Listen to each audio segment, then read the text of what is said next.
Então, né, gente, voltando aqui, né, para a última aula aí, né, de pessoa física e natural. Depois vamos pegar pessoa jurídica e capacidade. Então tá aqui, né, paramos na terceira fase, né, nós vimos lá, né, que a morte ela pode ser o quê? Real, ficta ou presumida, né? Para ela ser presumida, ela precisa ser com ou sem, né, a declaração de ausência. E nós temos a primeira fase, né, que é o quê? A fase da curadoria, né? Quem vai ser o curador ali para administrar os bens, né? Passando essa fase, né, nós temos a segunda fase, que é a conversão da curadoria para quê? Para a sucessão provisória. E na terceira fase nós vamos ver a sucessão definitiva, né? Então tá aqui o artigo 37, ele nos diz o seguinte, né? 10 anos depois de passada em julgado a sentença que concede a abertura da sucessão provisória, poderão os interessados requerer a sucessão definitiva e o levantamento das calções prestada. Então tá aqui, né? Sucessão que definitiva, né? A terceira fase, né? O artigo 37 ele diz: 10 anos depois de passado o quê? De passado em julgado a sentença. Então, teve o quê? Teve a sentença julgada ali. Passou 10 anos, né? Que concede o quê? A abertura da sucessão provisória. Então, 10 anos depois de passado em julgado a sentença que concede a abertura da sucessão provisória, poderão quem? Os interessados, né? Requerer a sucessão definitiva e o quê? E o levantamento das calções prestadas. Então, 10 anos depois de passada em julgado a sentença, né, que concede a abertura da sucessão provisória, poderão que os interessados ali, né, o cônjuge, o ascendente, o descendente, ou na falta desses, o Ministério Público, requerer a sucessão definitiva e o levantamento das calções prestadas. O artigo 38 diz: pode-se requerer a sucessão definitiva, também provando-se que o ausente com 80 anos de idade e que de 5 datam as últimas notícias dele. Então, pode-se requerer a sucessão definitiva, né? Também provando o quê? Com duas características ali, né? Se ele possui o quê? O ausente, ele conta com 80 anos de idade, né? 80 ou mais de 80 anos de idade e 5 anos de desaparecido. Se ele tem essas características, poderá pleitear diretamente a sucessão definitiva. Beleza? Então aqui, ó, uma ressalva importante. Aqui, ó, poderá requerer a sucessão definitiva direto, né? A sucessão definitiva direto. Caso o quê? Caso o ausente esteja o quê? O ausente tem o quê?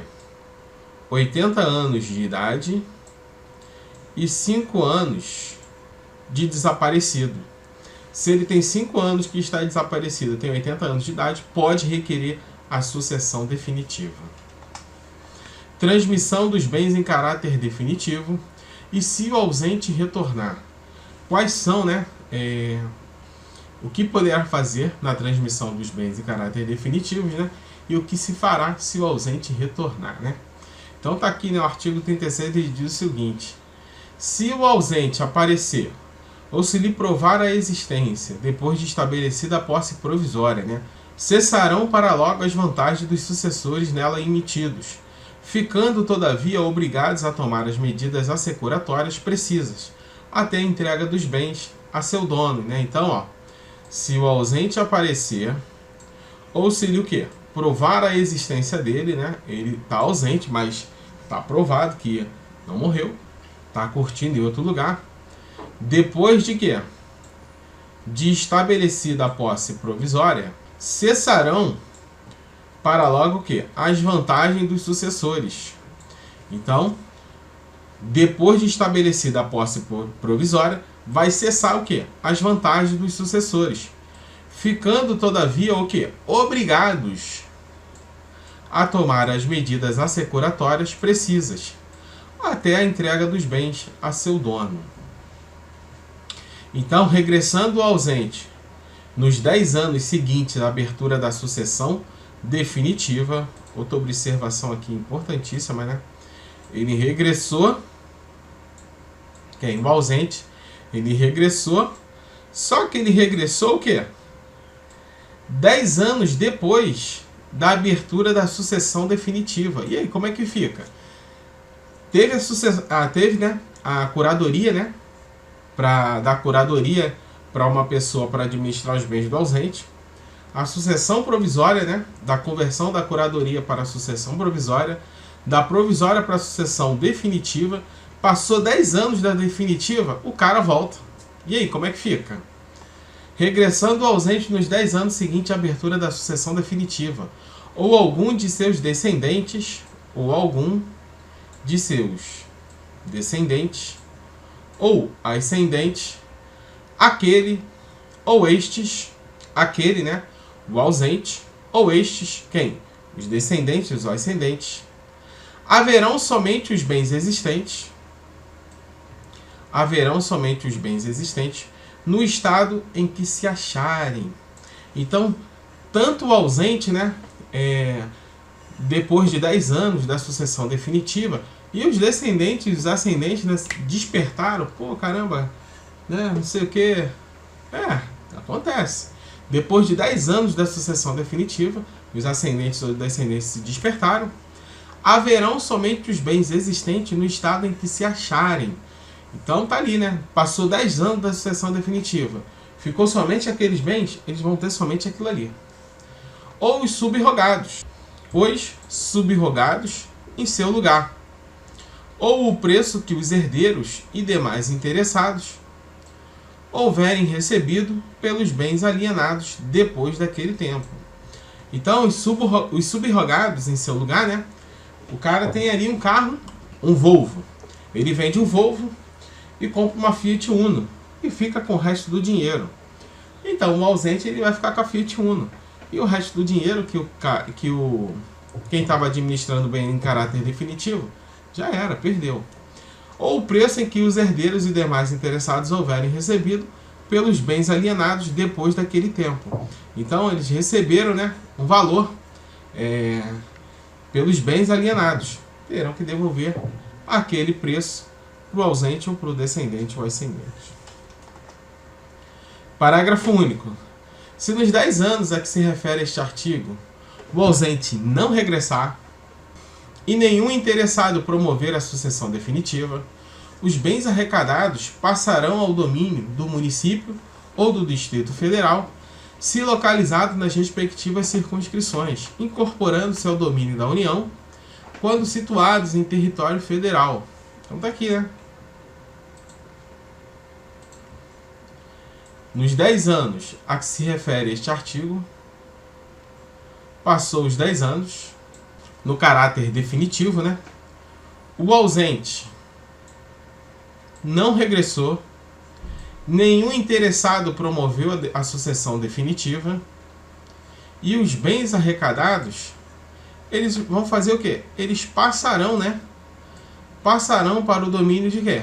Do município, do Distrito Federal, se localizado nas respectivas circunscrições, e incorporando-se ao domínio da União, quando situados em território federal. Então, 10 anos a que se refere este artigo, da sucessão definitiva, o ausente não regressou. Nenhum interessado promoveu a sucessão definitiva. Os bens arrecadados passarão para o domínio de quem? Dos entes da administração direta. Município, né? Distrito Federal ou da União, situados em território federal. Como fica o casamento do ausente, né? Como é que fica o casamento do ausente?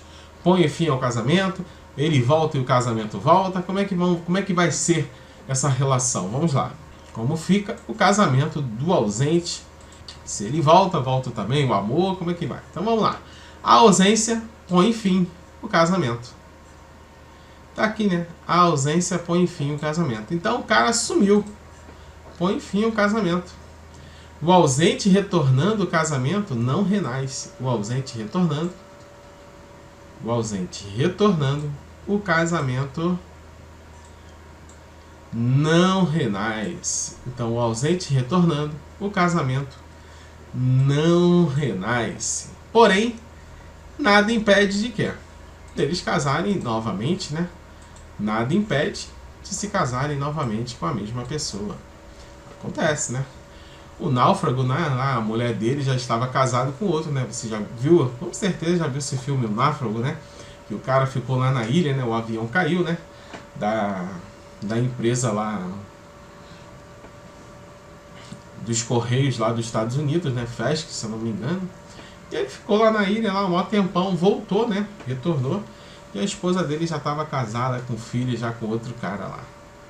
É um exemplo aí clássico, né? Do ausente. Tá aí o artigo 1571, né? A sociedade conjugal termina, né? Tá aqui, né? A sociedade conjugal termina. Então vamos ver as hipóteses em que a sociedade conjugal termina, né? Pela morte de um dos cônjuges. Então, pela morte de um dos cônjuges, a sociedade conjugal termina, né? Ali o casamento, né? A vivência em a dois, né? Entre eles vai terminar. Pela nulidade ou anulação de quê? Do casamento. Pela nulidade ou anulação do casamento. Pela separação judicial. Então, a sociedade conjugal termina pela separação judicial e pelo divórcio. Então, tá. Pela morte de um dos cônjuges, pela nulidade ou anulação do casamento, pela separação judicial e pelo divórcio. E o parágrafo 1º nos diz assim, né? O casamento válido só se dissolve pela morte de um dos cônjuges ou pelo divórcio. Então, ó, o casamento válido só se dissolve pela morte de um dos cônjuges ou pelo divórcio, aplicando-se a presunção estabelecida neste código quanto ao ausente, né? Então, ó, pelo divórcio, né? O casamento válido se dissolve pela morte de um dos cônjuges, pelo divórcio, aplicando-se o quê? A presunção estabelecida neste código quanto ao ausente. Então, né, o ausente também vai terminar aí, né, o casamento válido. Dissolvido o casamento pelo divórcio, direto ou por convenção, o cônjuge poderá manter o nome de casado. Então, dissolvido o casamento pelo divórcio, direto ou por convenção, o cônjuge ele poderá manter o nome de casado, salvo no segundo caso, no caso de quê? De conversão, né? Tá aqui, ó, no caso de conversão, no segundo caso, né? Temos aí o salvo. Dispondo em contrário a sentença de separação judicial. Então, dissolvido o casamento pelo divórcio direto ou por uma conversão, o cônjuge poderá manter o nome de casado, salvo no segundo caso, ali na caso de conversão, né? Que dispondo em contrário a sentença de separação judicial. Comoriência. 6.3 nós temos aí a comoriência. A comoriência, moriência, né? Vamos separar aí, né? A palavra, né? Moriência é a morte, né? E o co é a morte conjunta, né? É a morte simultânea da pessoa. Então temos aqui, né? Comoriência, né? Conjunto, moriência significa morte. Então é a morte simultânea, né? A morte conjunta aí da pessoa, né? O artigo 8º nos diz o seguinte, né?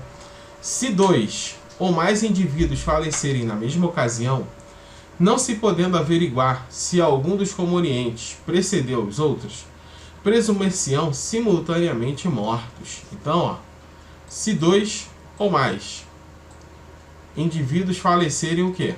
Na mesma ocasião, não podendo o quê? Averiguar se algum dos comorientes precedeu os outros, presumir-se-ão o quê? Simultaneamente mortos. Isso se dá o nome de quê? De comoriência.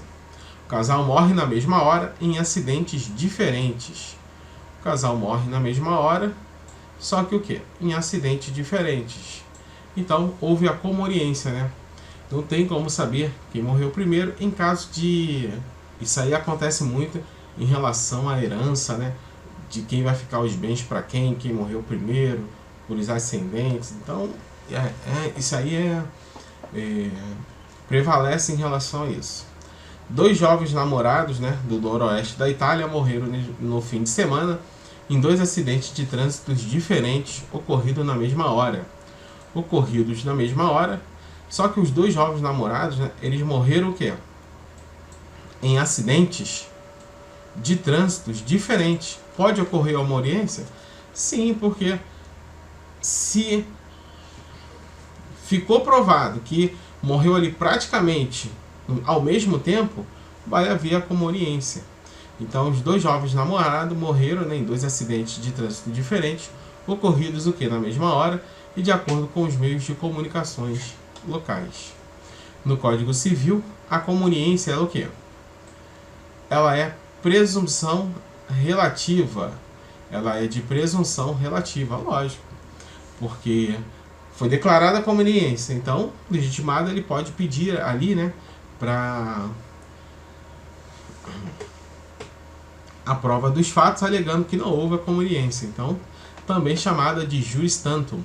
Então, no Código Civil, a comoriência ela é uma presunção relativa, ela não é absoluta. Também chamada de juris tantum. É juris tantum que pode ser o quê? Afastada do caso concreto, né? A comoriência ela pode ser afastada do caso concreto, o interessado legitimado, ele pode pedir o afastamento da comoriência ali, né? A presunção da comoriência se dá no artigo 8º, né? A mesma ocasião se dará ao mesmo tempo. Então, quando ele fala na mesma ocasião, tá aqui, né? Se dois ou mais indivíduos falecerem na mesma ocasião, então aqui, ó, na mesma ocasião, se dará ao mesmo tempo. E no mesmo evento, ou basta que seja o quê? Ou basta que seja ao mesmo tempo. Então, necessariamente, não precisa ser no mesmo evento. A mesma ocasião, ela se dará ao mesmo tempo. A mesma ocasião, ela se dará ao mesmo tempo. Ou também no mesmo evento. Basta que ela seja ao mesmo tempo, independentemente dela se dar no mesmo evento, ali na mesma ocasião. Pode se dar o quê? Um morrer em um local e outro em outro local, ou seja, em eventos diferentes. Acidente aéreo ou naufrágio, né, tinha duas ou mais pessoas e declara o quê? Comorientes. Poderia aplicar a comoriência a duas pessoas que morreram ao mesmo tempo em acidentes diversos? Sim, né? Sim, né? Pode sim declarar a comoriência nas pessoas que morreram em acidentes diversos. A doutrina diz que sim. A mesma ocasião, basta que seja o quê? Ao mesmo tempo. Na mesma ocasião, basta que seja ao mesmo tempo. Então, pode declarar sim a comoriência aí, né? Para o quê? Para acidentes diversos. Mauro Unius, 29 anos, morreu por volta de quê? Da meia-noite de sábado, né? Quando sua moto de alta cilindrada chocou-se contra um poste em um cruzamento nos arredores do Palácio do Esporte de Fora. O jovem morreu quando era levado numa ambulância ao hospital.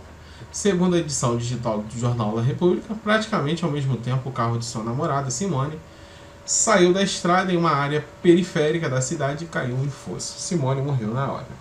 Os telefonemas para o serviço de emergência para alerta sobre os dois acidentes foram feitos com poucos minutos de diferença. Mas as autoridades só perceberam que as vítimas eram um casal ao verificar em seus documentos que os dois tinham o mesmo endereço. Frente ao caso inusitado, a magistratura local ordenou a realização de autópsias nos dois corpos. Todos os direitos reservados e é proibido todo tipo de reprodução sem autorização descrita da agência. Realizou a perícia nos corpos para verificar se morreram ao mesmo tempo.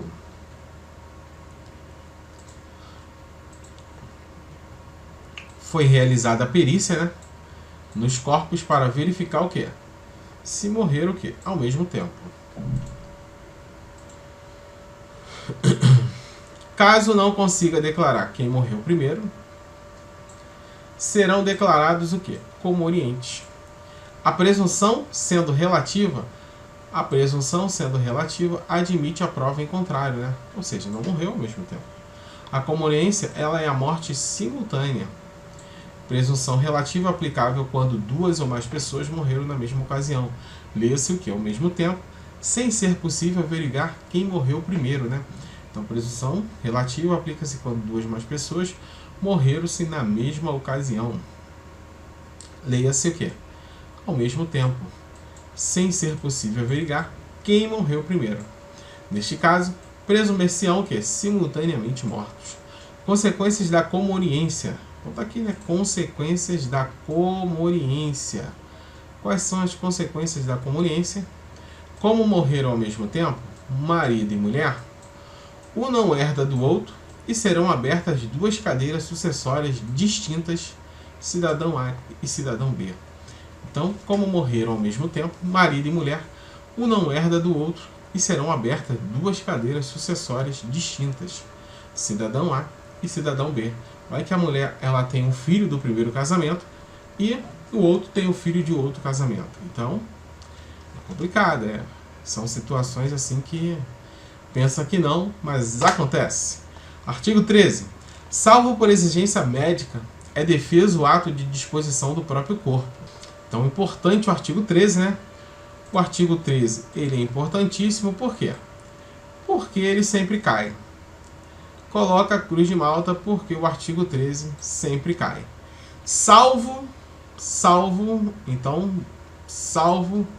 por exigência médica. Então já meteu um salvo aqui, você já fica de olho. É defeso o ato de disposição do próprio corpo. É defeso o ato de disposição do próprio corpo quando importar o quê?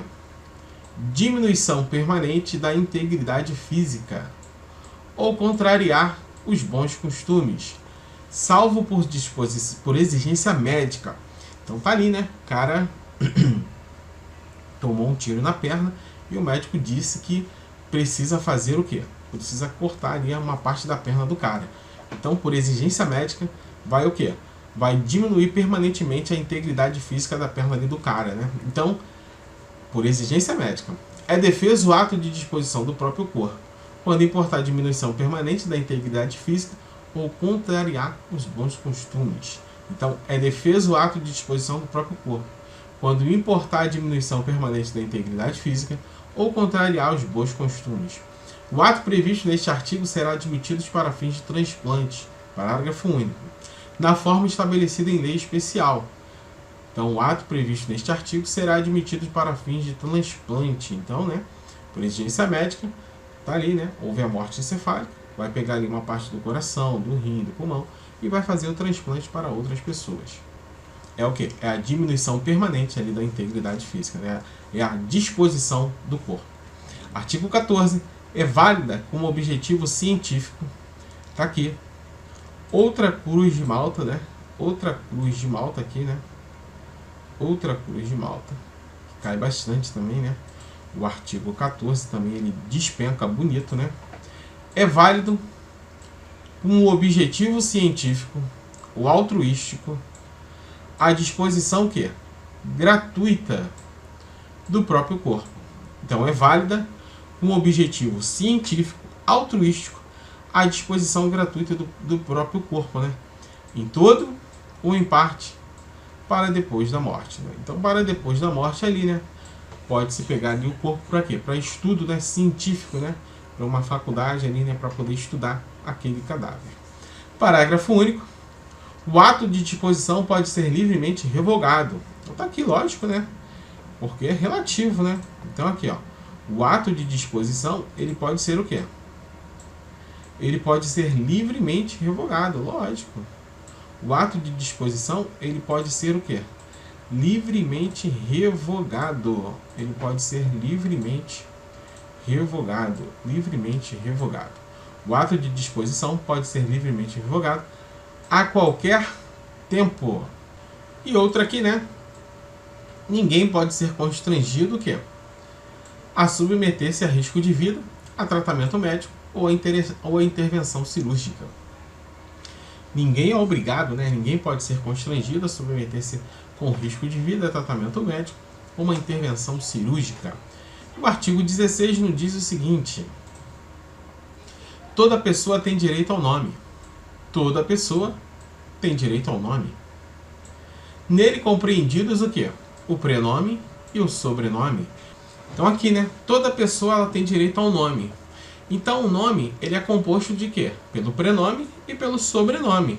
Então o nome o prenome Ulisses e o sobrenome Gomes. Então o meu nome é Ulisses Gomes. Tem direito ao nome. O nome Ulisses Gomes.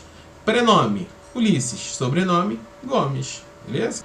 Então nós temos aí que o sobrenome, né, em relação aí, né, a família, né? Então toda pessoa tem direito ao nome.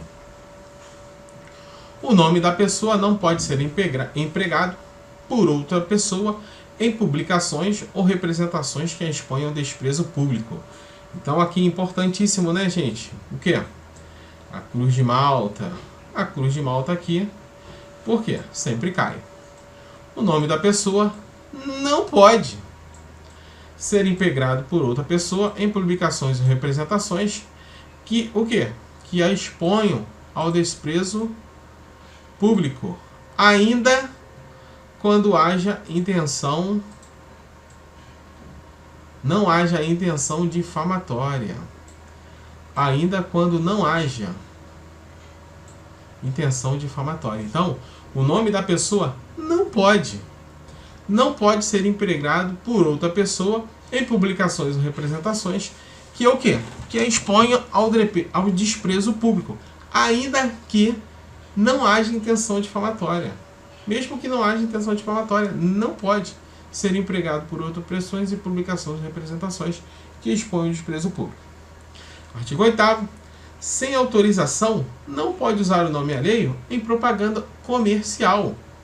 Então aqui, ó, sem autorização, não pode usar o nome alheio em quê? Em propaganda comercial, né? Então não pode, tanto é que eu usei o meu. Não pode usar o quê? Em propaganda comercial, sem autorização. O pseudônimo, coloca aí o quê? A cruz de Malta. Por quê? Porque sempre cai. O pseudônimo adotado para atividades lícitas goza da proteção que se dá ao nome. Então, o pseudônimo também não pode ser empregado por outra pessoa em razão de publicações e representações que expõem o desprezo público, ainda que não haja intenção difamatória.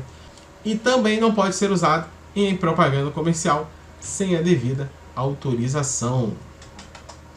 Então tá aí, né, gente? Finalizamos aí, né, essa parte aí de pessoa física e natural. Vamos pegar pessoa jurídica e capacidade e dar andamento em direito civil. Para você que gostou, compartilhe o vídeo, né, gente? Se inscreva no canal para ajudar a crescer ainda mais esse curso aí que tá tão bacana para você. E até a próxima aula.